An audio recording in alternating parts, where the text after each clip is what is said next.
Болады үшіншіден.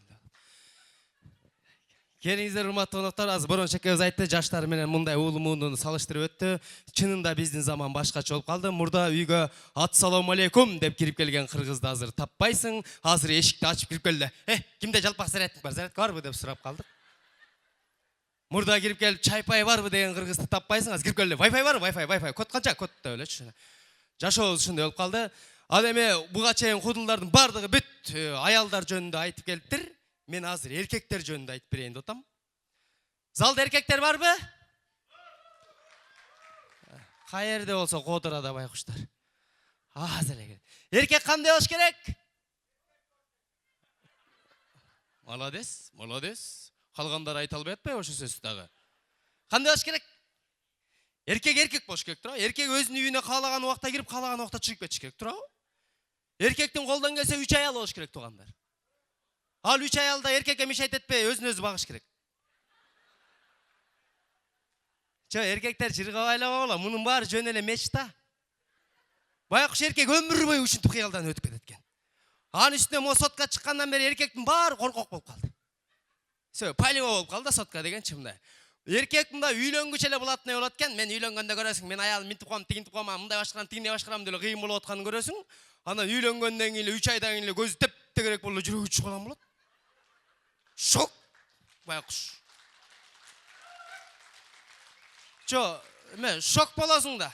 Бирөөнүн кызын үйгө алып келип койсоң эле, казан аягын калтыратып эле, диван-сиванын жылдыра коюп эле, нар жак бир жактан ар беле издеп атса жүрөгүң чыгып калат. Келе калып ушунча издей баштады, эртеле косяктарды табат го бул деп мындай коркуп баштайсың. Көчөдө жүргөндө да мурдагыдай эркин жүрө албай калат экенсиң. Кайра эле телефонун карап эле, тиги чалып бербесе экен, достордун көзү жуят кылбаса экен дегендей кылып эле, тез карап эле, ал чалбаса өзүң чалып берип эле, точно үйдөсүңбү деп элечи мындай. Мындай шугайна менен жашап каласың да, мындай шок болуп элечи мындай. Үйгө келатканда мындай телефонун тез карап эле, контакттарды тазалап өчүрүп эле, WhatsApp'тарга ар түрлүү коддорду коюп, кээде өзүң койгон кодду өзүң таппай калып эле, мандыраш. Үйгө кирип келгенде да бирөөнүн үйүнө кирип келгенде, ууруга киргендей кирип келип эле калтырап титиреп эле. Мындай уктаганда да мурдагыдай эркин уктаган эркек жок. Эстардын баары телефондо. Уктап атканда телефонго звонок келаткан эркек телефондон биринчи чувствуй. Биринчи көзүң ачылат, анан звонок келет. Шак эле мындай карайсың дагы, тааныш болуп калса жакшы. Ала, андай деп сүйлөшүп коесуң. Чужой номер болуп калса эле катып эле турасың төшөктө кызарып эле. Өзүңдү өзүң сатып эле, ала албай эле. Уже аялың жаныңда болот го. Ким? Билбейм, чужойго. Мүмкүн зарлиш менен чалып аткандыр. Ал дейт го. Ошекте алыш азаптын азабы го. Тердеп кетет байкуш эркек баягы звонок. Алганда да мындай алаткан да. Алып эле. Алло, мен үйдө бала чака менен жеңеңдер жанында дегенчи. Тиги түшүнүп калса жакшы. Түшүнмө, аялың барбы десе өлдү. Ошо күнү уктабайсың. Таң атышка уруш чыгып кетесиң. Эрте менен турганда да мындай кандайсыңар, жакшысыңарбы деп туруш жокко тура калып, телефон, мен телефон элечи. Телефон эле издеп жүрөбүз го, ызычуу болуп элечи. Эми көчөгө чыгып мындай атты баштуу эле агаларыбыз менен отуруп калабыз. Алар деле акыл айтып аткан болот, мындай болуш керек, мындай болуш керек деп аткан болот. Бир мал деле телефонуна звонок келгенде, Жеңешадан келген звонокту тиги агабыздын өңүнөн эле байкап коесуң го. Себеби чочуп титиреп кетет байкушчу.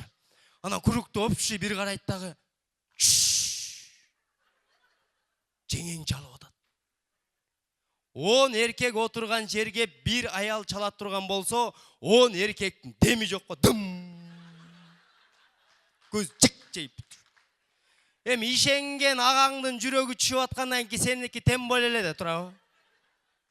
Анан отура бер десе жакшы. Кел дейт турган болсо, вообще эле башка шылтоо менен туруп кетет го. Эме жигиттер силер отура берип токшойсуңар, мен жана кичинекей кызым температура болот да, апарып бериш керек эле деп урган боюнча чыгып кетип калат, башка эле шылтоо менен чыгып. Ал эми 10 аял отурган жерге бир эркек чалып көрсүн. Такыр башкача. Чалып эле, каяктасың десең эле. Мен подружкалар менен жүрдүм элем, Гуля сен менен сүйлөшөм деп атат, деп Гуля көрүп калат. Попробуй ошо жерде Гулядан кутулуп көр. Ар аракетти сүйлөп атып, өзүң телефонуң бирөөгө бере бересиң го. Кутулуш керек деп элечи ошо жерденчи. Көрсө жашоодо айтып коет турбайбы? Аял заты кечирет, бирок унутпайт экен. По-любому тиштешим керек деп бир поворотто күтүп турат экен эркектичи. Тиштеп коюшум керек деп. А эркек болсо кечирбейт экен, бирок унутуп калат экен. Дардаңбай да байкуш. Эркектин унутчак экен, мындай жашоодо деле байкасаңыздар болот да, туурабы? Көчөгө чыгып эле бирөөнү көрүп калса, аял бар экенин унутуп калат го. Кокус вечерге барып отуруп калса, аял үйүрүндө үйүм полный унутуп калат го. Ошол жерде төрөлгөндө деп жыргап кайып кылат да. Анан үйгө келгенде эле настроениясы жок дейсиң. Конечно, настроение болосуң да, үйгө кирип келип эстейсиң да, бала чака бар эмес беле, эмне болот кылып коюн, акчалар каяка кетти, эмне болду деп чындай элестетет экенсиң. Ал эми көрсө жашоодо бактылуу жандар жөнүндө көп сүйлөнөт экен. Аял заты сиздер бактылуу экенсиздер. Ошон үчүн аял заты жөнүндө, негизи жашоодо кол жетпеген нерселер жөнүндө көбүрөөк сүйлөнөт экен. Сиздер бактылуу экенсиздер. Аял заты сиздер эмнеден жасалгансыздар? Кабыргадан билет экенсиңер го. Мен Кудайга 1000 мертебе шүгүр кылам, шу сиздерди кабыргадан жаратып койгонуна. Эгерде жото жиликтен жасалып калганда, вообще өлтүрмөк экенсиздер. Аман болуңуздар, бар болуңуздар.